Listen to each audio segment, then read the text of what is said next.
নমস্কার বন্ধুরা, গুড নাইটই বলবো। সবাই ভালো থাকবেন, কারণ রাত ছাড়া আমার কোনো কাজ করতে কাজ করার উপায় নেই। বিড়াল কুকুর সব উৎপাত করে মারছে, বাড়ির লোকজন সবার চাহিদা মেটাতে মেটাতে আমার আর ইউটিউব আর করা হয় না। হ্যাঁ, তো আপনাদের কাছে আসতেই পারি না, আমি আসবো কি করে? আচ্ছা দেখুন, কথা বলছি।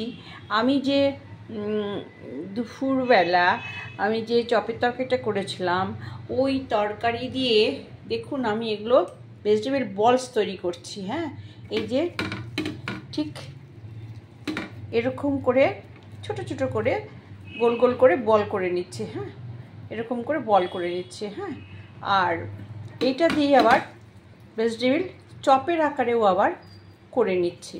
এরকম করে নিতে হয়। হ্যাঁ, আপনাদের আমি হাতে কলমে শিখিয়ে দিচ্ছি যে এইভাবে যারা আমরা তো মুখরোচক খেতে ভালোবাসি, ছুটে যাই দোকানে দোকানে, তাই না? একদিন আমারও এইরকম দিন ছিল যেদিন আমি দোকান থেকে কিনে কিনে খেতাম। যদিও আমাদের বাড়িতে মোচার চপ হতো, কিন্তু ভেজিটেবলের চপ হতো না। হ্যাঁ, কিন্তু আমি খুব ভালোবাসতাম বিট গাজরের তরকারি দিয়ে এইভাবে। তো আমি সেজন্যে শিখেছি। হ্যাঁ, শিখেছি। তো এই দেখুন চপের আকার, এটা চ্যাপটাও করা যায়, এরকম এরকম এরকম করে চ্যাপটাও করা যায়। আবার যদি আপনি গোল শেপ দেন তাহলে ডিমের মতন এরকম করে গোল শেপও দেওয়া যায়। এবার আমি কী করে, বাড়িতে যে টোস্ট বিস্কুট আছে সেই বিস্কুটের গুঁড়ো দেখুন আমি পেস্ট করে নিয়েছি। কিসে বলতো? মিক্সিতে। হ্যাঁ, আর হামল দিস্তায়। একদম মিহি হবে না কিন্তু, হ্যাঁ, একটু শুকনো শুকনো থাকবে। আর দেখুন এর মধ্যে একটা ডিম ভেঙে দিয়েছি। একটা ডিমে 10 পিস হয়ে যাবে। হ্যাঁ, আর চপ হয়তো 6-7টা হয়। হ্যাঁ, আচ্ছা, এটার মধ্যে নুন না দিয়ে আমি দিচ্ছি এখানে গোলমরিচের গুঁড়ো। আমার রান্নাঘরে আসলে আপনারা অভিনবত্ব পারবেন। অভিনবত্ব এই বলছি, আমি একটু আলাদা আলাদা জিনিস করি, নিজে এক্সপেরিমেন্ট করি। তারপরে দেখুন এর মধ্যে শুধু ডিম দিয়ে করলেও হয়। যদি কর্নফ্লাওয়ার না থাকে তাহলে ময়দা দেবেন, ময়দা যদি নাও থাকে শুধু ডিম দিয়ে করবেন, কিন্তু একটু কর্নফ্লাওয়ার দিলে কোডিংটা ভালো হয়।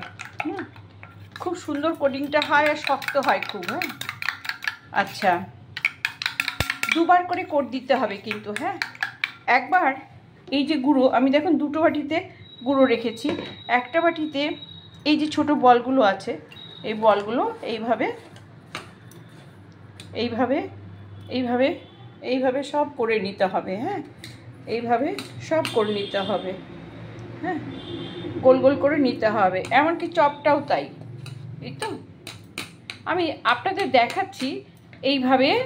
এই চপের প্রসেসগুলো এইরকম। হ্যাঁ, আগে শুকনো কেউ ময়দা দেয়। হ্যাঁ, কিন্তু আমি এই বিস্কুটের গুঁড়ো দিয়ে এইভাবেই চপগুলোকে করে নিই। হ্যাঁ, চপ, বলস, এগ বলসটা অবশ্য আলাদা করি। ওইটাও আমি পাউরুটি দিয়ে, ডিম দিয়ে, পেঁয়াজ কুচি, লঙ্কা কুচি আর একটু কর্নফ্লাওয়ার দিয়ে এসব করি। সেটা আমার এগ বলস আমার ভিডিওতে রয়েছে। কিন্তু আমি এই ভেজিটেবল বলসটা, যেমন আমরা বিয়েবাড়ি যাই, আমাদের স্টার্টারে দেয় না কফির সাথে, ওই আমরা স্ন্যাক্সের মতো খাই চা কফির সাথে, এটা ঠিক সেই রকম। আসলে আমি করতাম না, আমার মেয়ে এগুলো বাইরে থেকেছে তো খেতে ভালোবাসে। তো বুঝতেই পারছেন বাইরের খাবার খেয়ে পেটের কী অবস্থা। তো কষ্ট হলেও আমি বাড়িতে করে দিই। হ্যাঁ, এরকম করে সবগুলো আমি মেখে নিচ্ছি। হ্যাঁ, দেখুন। আচ্ছা, হয়ে গেল আমার সবগুলো মাখা। হ্যাঁ, একটু গোল করে সুন্দর করে হাতে, হ্যাঁ, আপনারা নেবেন, যত সুন্দর করবেন তত সুন্দর হবে। এবার আমি ডিমে চুবাবো। হ্যাঁ, চুবিয়ে সব রেডি করে তারপরে আমি আপনাদের ভেজে দেখাচ্ছি। হ্যাঁ, আচ্ছা, এই তো হলো, এটা হয়ে গেছে। এবার আমি বাদ বাকি কী করবো, এই বিস্কুটগুলো দিয়ে দিলাম। যদি এতটা না লাগে তাও আমি বলে দিচ্ছি, এটা চেলে ওপরে যে ডিমের লেয়ারটা থাকে যদি শক্ত হয়ে যায়, চেলে পরিষ্কার করে একটু রোদে দিয়ে বা চাটুতে নিয়ে আবার একটা প্যাকেট করে ফ্রিজে রেখে দেবেন। হ্যাঁ, আচ্ছা, দেখুন আমি এবার এটা ডোবাচ্ছি। এই ডিম একটু খেয়াল রাখবেন, হ্যাঁ, কেমন করে করছি। এই যে দেখছেন,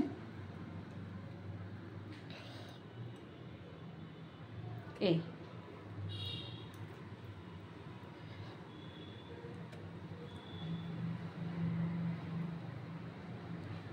দেখছেন তো, এই আমি যতক্ষণ এই ডিমটা গায়ের থেকে না পড়বে ততক্ষণ পর্যন্ত আপনারা এই বিস্কুটের গুঁড়োর মধ্যে দেবেন না। এবার যেহেতু এটা দু হাতে করার নিয়ম, কিন্তু আমি এক হাতেই করছি এরকমভাবে, দেখুন লেগে গেল, হ্যাঁ, সব লেগে গেল। এবার আমি কি করব, এগুলো একটু শুকানোর জন্য রাখবো, 2-4 মিনিট রেখে তারপরেই ভাজবো। হ্যাঁ, সবগুলো তৈরি করতে করতে এগুলো শুকিয়ে যাবে। দেখছেন, এটা একদম চপ, হ্যাঁ, চপের সাইজ হয়নি, হ্যাঁ, আচ্ছা। এবার বাদ বাকিগুলো আমি করে নিই, তারপর তেল বসিয়ে আমি ভেজে দেখাচ্ছি। বন্ধুরা, এসে এলাম, যে আমার তৈরি হয়ে গেছে, রেডি হয়ে গেছে। হ্যাঁ, 3টে চপ করেছি আর ভেজিটেবল বলস করেছি। এবার বলসগুলো আমি ছেড়ে দেব, দেখুন।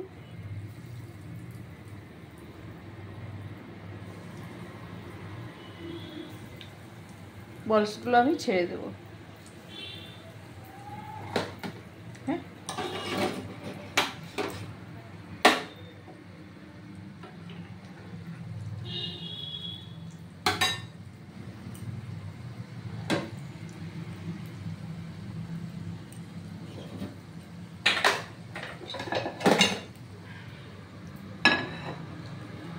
দেখুন, একটু বড় হয়েছে, বড় বড়ই করেছি। বাড়িতে করা একটু বড় না করলে হয়।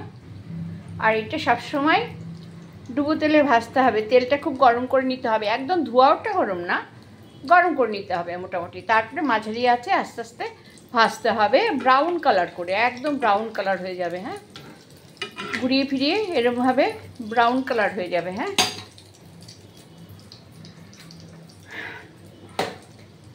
কিন্তু চপ ভাজতে গেলে তেল কিন্তু গরম করেই নিতে হয়, মানে ধোঁয়া ওঠা গরম না, মানে মাঝারি আছে একটু ভালো করে তেলটা গরম করে নিতে হয়। কাঁচা তেলে যেমন মানে একটু গরম হলে যেমন নিমকি ছাড়ে, ছাড়ার কায়দা আছে, তারপরে প্যাটিস ছাড়ি, তারপরে আমরা সিঙ্গারা ভাজি, সেই রকম করে কিন্তু চপ ভাজা যায় না, চপ তাহলে খুলে যাবে। চপের তেলটা সবসময় গরম করে নিতে হয়, এগ বলসগুলো তাই, সব সময় তেলটাকে একটু গরম করে নেবেন। হ্যাঁ, আর ঘুরিয়ে ফিরিয়ে ভাজবেন, তাহলেই সুন্দর হবে, নাহলে কিন্তু সুন্দর হবে না। আর বাড়িতে করে খেয়ে দেখবেন কত ভালো লাগে। আচ্ছা বন্ধুরা, আপনারা মানে তোমরা আমার অনেক বন্ধু যারা আমার মানে বোনের মতো, তাদেরকে আমি বলছি, তারা গল্প শুনতে ভালোবাসে। আমি আজকে এই ভাজতে ভাজতে একটা গল্প বলি, আপনারা হাসবেন তো? আচ্ছা দেখুন, আপনারা কাজ দেখুন, আমি আস্তে আস্তে এই ভাজি আর গল্প করি আপনাদের সঙ্গে। আচ্ছা, সেদিন আমি একটা গল্প আপনাদের বলতে বলতে বলিনি, কি বলুন তো, আমি সমুদ্রের ধারে যারা নতুন বিয়ে হয়েছে, নতুন বিয়ে না, যারা ধরুন 2-1 বছর বা 3 বছর হয়েছে, যাদের ছোট বাচ্চাটা হয়েছে, 1 বছর 1.5 বছর বা 2 বছরের বাচ্চা হয়েছে, তাদের কথা আমি বলছি। দেখুন, এই ভাজাটা কিন্তু হয়ে গেছে। হ্যাঁ, দেখুন, ঠিক এইরকম এগ বলস যেমন ভাজে সেরকম এটা ভেজিটেবল বলস। আচ্ছা, আরও 4টে আছে, এটা আমি ভেজে নিচ্ছি। দেখুন, আমি আবার দিয়ে দিচ্ছি, আঁচটা একেবারে ছোট, দেখুন। আর দেখবেন কি, আমি তো হাত দিয়ে করছি, হাত দিয়েই মাপছি। আচ্ছা ঠিক আছে, এটা হোক, আমি গল্পটা বলি, ততক্ষণ এটা হয়ে যাবে। সেই সমুদ্রে আমি তখন মানে আমার বিয়ের পরে আর কি, আমার মেয়ে অনেক দেরি করে হয়েছে, তো যাই হোক, আমার মেয়ের যখন 2 বছর 2.5 বছর বয়স, তখন আমি দীঘা গেছিলাম। হ্যাঁ, 2.5 বছরের বেশি হবে না মেয়ের বয়স। তো দীঘা গেছি, তো একটা হোটেলে উঠেছি, 2 দিনের জন্য গেছি, কেন আমার হাজব্যান্ড তো ব্যবসা করতো দীঘাতে, তখন ওই লরির ব্যবসা, মানে মাছ, ইলিশ মাছ বরফ সাপ্লাই এগুলো ওনার ছিল, বরফ সাপ্লাই দিত আর কি সব মাছের আওতে আওতে, আবার চাকরিও করতো। যাক, ইয়াং লাইফে খুব কষ্ট করেছে, সবাই করে, ওইও করেছে, নাহলে তার সল্টলেকে বাড়ি হতো না, কারণ চাকরির টাকা দিয়ে বাড়ি করলে আর খাবো কি, ছেলে মেয়ে পড়াবো কি। যাই হোক, তারপরে আমরা একটা হোটেলে উঠেছি। তো একদিন সকালবেলা তো আমার মেয়েকে নিয়ে আমি জামা কাপড় পরে সানরাইজ দেখার জন্য বেরিয়েছি। হ্যাঁ, পুরীতে গেছিলাম, মা বাবার সাথে গল্প করেছিলাম। হ্যাঁ, ওই যে আমার মা সমুদ্রে স্নান করছিল, তখন বললাম না যে আমার বাবাকে বললাম যে বাবা দেখো বুড়ি মায়ের কীরকম সাহস, বুড়িটার ওখানে স্নান করছে। তো বাবা বললো না যে গল্পটা বলেছিলাম যে ওটা আর কেউ না, তোর মা, সেই রকম। ও যেই আমি সমুদ্রের ধারে গেছি, হ্যাঁ, আমি না বলছে আমি পটি করব। আচ্ছা, মুশকিল। আমি ইয়ের থেকে আসার সময় দেখুন এটা হয়ে গেছে। আসার সময় ওকে বারবার বললাম, মা টয়লেট পেয়েছি কি না, পটি পেয়েছি কি না, তখন কিছু বললো না। ও বাবা, আমার এখন সমুদ্রের ধার থেকে আমাদের বাড়িটা মানে হোটেলটা অনেকটাই দূরে, তখন আমি ভাবছি এখন আবার যাবো, আবার আসবো। দেখুন ছেড়ে দিলাম চপ, একটা এরকম সাইজ করেছি। কথা বলতে বলতে এটাও ভাজা হয়ে যাবে। দেখছেন তো তেলটা কীরকম ঠকবক করে ফুটছে, দেখছেন তো? খুব গরম হয়ে গেছে। হ্যাঁ, খুব গরম হয়েছে, ছোটো করে দিলাম। এবার ভাজা হোক। আচ্ছা, তারপরে আমি আমার হাজব্যান্ডকে বলছি, দেখো মেয়ের পটি পেয়েছে, এখন কি করবে বলো তো, এখন আবার চলো সেই হোটেলে।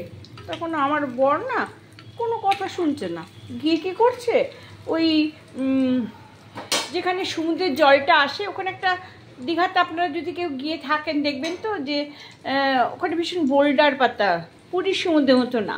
তো ওখানে না একটা গর্ত খুঁড়ছে, কোনো কথা বলছে না। তারপর আমি বলছি যে কি, আমি বলছি হোটেলে চল, আর তুমি গর্ত খুঁড়ছো। একটা গর্ত খোঁড়া হয়ে গেছে দেখে আর একটা গর্ত খুঁড়ছে। কি রে বাবা, তুমি আর একটা গর্ত খুঁড়ছো, আমার কথা কি তুমি কানে যাচ্ছ না? তারপরে আমি বলছি এবার মেয়েকে নিয়ে এসো। বলে কোথায় নিয়ে আসবো? বলে এখানে নিয়ে এসে বসাও। আমি তখন তো বুঝিয়ে উঠতে পারিনি যে কি বলতে চাইছে। তারপরে যাই হোক, আমি আস্তে আস্তে পাড়ে নেমে ওইখানে বসালাম, ওই গর্তটার মধ্যে আমার মেয়েকে বসালাম। মেয়েটা ওখানে পটি করলো, পটি করে তারপর বলছে আর একটা গর্ত খুঁড়েছে, তখনও খুঁড়েই চলেছে। খোঁড়ার পর একটু দাঁড়ালো, তারপর দেখি গর্তটা ভর্তি জল, এদিকে মেয়েতে পটি করছে, পটি হয়ে গেছে। বলে এখানে বসাও, এখানে ছুঁচু করো। তারপরে আমি ওখানে ওকে ছুঁচু করিয়ে দিলাম। দেখি টলটলে জল, পরিষ্কার জল, একদম ওই বোল্ডারের পাশ দিয়ে বেরোচ্ছে। তারপরে আমি ওখানে বসে মেয়েকে পটি করে ছুঁচিয়ে আসলাম। তো আমার একটা নতুন অভিজ্ঞতা যে কী করে সম্ভব। আসলে ওরা আমার হাজব্যান্ড মানে অনেকগুলো ভাই, তো হাজব্যান্ডের অনেকগুলো ভাই, তো ওরা কেউ সুইমার, কেউ মাউন্টেনার, কেউ মানে রক ক্লাইম্বার, মানে এইসবের মধ্যে ওরা ব্যস্ত। ওরা রক ক্লাইম্বিং বহু করেছে, সেই জন্য ওরা বাইরের এইসব খবরগুলো রাখে। আমার সাধারণ মাথায় আমার এই বোধগম্য এই বুদ্ধিগুলো আমার হয় না, বুঝেছেন তো? কত সুন্দর সুন্দর গল্প না বলে, ছোট্ট একটা গল্প কিন্তু কত ভালো লাগে, স্মৃতিতে রয়ে গেছে। আবার একটা গল্প জানেন, হয়ে যাবে, এক্ষুনি হয়ে যাবে এটা। আর একটা গল্প, আমি তো গ্রামের মেয়ে, গ্রামে আমাদের বাড়ি ছিল তো হিলি গ্রামে, ওটা বাংলাদেশ বর্ডার সীমান্তে। হ্যাঁ, তারকাটার বেড়া, যেমন অপু দুর্গার বিভূতিভূষণ বন্দ্যোপাধ্যায়ের অপু দুর্গা ছিল না, ট্রেন দেখতে, তো আমরা ওইরকম ট্রেন দেখতে যেতাম বাংলাদেশে। আমাদের হিলিতে তো ট্রেন যায়নি, ভারতীয় রেল এখনও ওখানে যায়নি, বালুঘাট পর্যন্ত গেছে। তো ওখানকার গ্রামের মেয়ে বলে আমরা না খুব মাছ খেতাম, গ্রামে মাছ পাওয়া যায়, তারপরে বাংলাদেশ থেকে পদ্মার ইলিশ আসতো। তো আমরা ওই মাছ খেতাম। করতো বলতো যে শোল মাছ, শিঙি মাছ এগুলো খেলে পরে গায়ে খুব রক্ত হয়। তো আমি কলকাতায় এসেছি মাধ্যমিক পরীক্ষার পরে, তখন আমি ওই শিঙি মাছ দেখে খুব ভয় পেতাম। তো দাদা শিঙি মাছ খাওয়া ভালো বলে শিঙি মাগুর নিয়ে এসছে, 6খানা মাছ নিয়ে এসছে। তো 6টা মাছ নিয়ে এসছে। তো এখন আমাকে বলছে এই মাছটা রান্না করবি তুই। আর আমি কাটতে পারবো না, এ তো ভীষণ কাটা এই মাছের, একবার লাগলে আর দেখতে হবে না। বলছে না না লবণ দে তাহলে ঠিক হয়ে যাবে। আমি তো দাদার কথা শুনে মাছে যেই না লবণ দিয়েছি, আর মাছগুলো একদম ছটপট করতে করতে চারিদিকে ছড়িয়ে পড়েছে। দেখছেন, এটা হয়ে গেছে। হ্যাঁ, তারপরে ছটপট করতে করতে মাছগুলো এখন হয়েছে কি, যেখানে রান্নাঘর সেখানে ড্রেনে জালি ছিল না। ওই জালির মধ্যে কি হয়েছে, ওই জালির মধ্যে মানে 4টে মাছ আছে, 2টো মাছ ওই ফাঁক দিয়ে চলে গেছে। এখন মা ছোটাছুটি করছে দেখে না আমি পাশের ঘরে চলে গেছি। আর দেখুন, এটা না টুথপিক দিয়ে দিয়ে আমি এটা গেঁথে দিচ্ছি। হ্যাঁ, এটা গেঁথে দিচ্ছি, তাহলে খেতে সুবিধা হবে। এরকম করে ধরবেন আর খাবে, যেমন অনুষ্ঠান বাড়িতে খায় সেই রকম। আচ্ছা, তারপরে আমি তো অন্য ঘরে চলে গেছি, আর ওই না দেখে দাদা আমার পিছে পিছে গেছে, গিয়ে বলে চল মরে গেছে, এবার মাছগুলো কাট, রান্না কর। ও বাবা, রান্নাঘরে দিয়ে দেখি 4টে মাছ আর 2টো মাছ নেই। আমার কী রে, না তুই আগে যা, তারপরে আমি যাচ্ছি। দাদা আগে গিয়ে বলছি বুকু মাছ তো 4টে রে, আর 2টো মাছ কোথায় গেল? ভালো করে খেয়াল করে দেখি ড্রেনের ফাঁক দিয়ে ঢুকে গেছে, আর একটা মাছ ওইদিকে যাচ্ছে। তাড়াতাড়ি করে সে বটি দিয়ে মাছের মাথা থেতো করে সে কেটে সে তো রান্না করতে গিয়েও দেখি যেমন কই মাছ যেমন জ্যান্ত বেঁকে যায়, এই মাছগুলোও ওরকম বেঁকে যাচ্ছে। বাবা কি অবস্থা! হ্যাঁ, এইভাবে মাছ কাটা শিখেছি। হ্যাঁ, আমার এখনও আমি মাছ কাটি না, জানেন, মাছ কাটা আমার হাজব্যান্ড করে। আর দোকান থেকে কেটে নিয়েছে। কলকাতাটা খুব ভালো, বলেন, সবাই মাছ কেটে দেয় বাজার থেকে, যদিও তারপর পরিষ্কার করতে হয়। দেখছেন, এরপরে আমি অনেক গল্প করব। হ্যাঁ, মুখও দেখাবো, অনেক গল্প করব। হ্যাঁ, পুজো এসে গেছে না, আনন্দ করতে হবে না? আবার ভালো ভালো খাবার টাবার দিই, নাহলে আপনারা খাবেন কি করে? দেখুন কেমন হয়েছে। হ্যাঁ, একটা টুথপিক কম পড়ে গেল, ঠিক আছে। আর দেখেন এই যে চ্যাপটা করে ভেজেছি, দেখছেন কেমন হয়েছে? আমি ভেঙে দেখাবো, এই দেখুন যেমন কোট সেই রকম। হ্যাঁ, এইরকম হয়েছে, এই যে শক্ত কোট একেবারে। চপ কেমন হয়েছে দেখুন, আমি ভেঙে দেখাচ্ছি। এই ওপরে কোটটা এইরকম। আচ্ছা, ঠিক আছে বন্ধুরা, তাহলে আসি, ভালো থাকবেন। হ্যাঁ, নতুন নতুন গল্প নিয়ে আসবো, নতুন নতুন রান্না নিয়ে আসবো। হ্যাঁ, আপনারা এইভাবে নিজে হাতে চপের তরকারি করে রান্না করবেন। হ্যাঁ, সবার মুখে তুলে দেবেন। ওকে বন্ধুরা, ভালো থাকবেন, সুস্থ থাকবেন। সামনে পুজো আসছে, সবাই ভালো থাকবেন। এরপরে আমি মিষ্টি টিষ্টি আর হাঁড়িতে পোলাও করার দেখাবো। হ্যাঁ, আপনারা ভালো থাকুন। ওকে।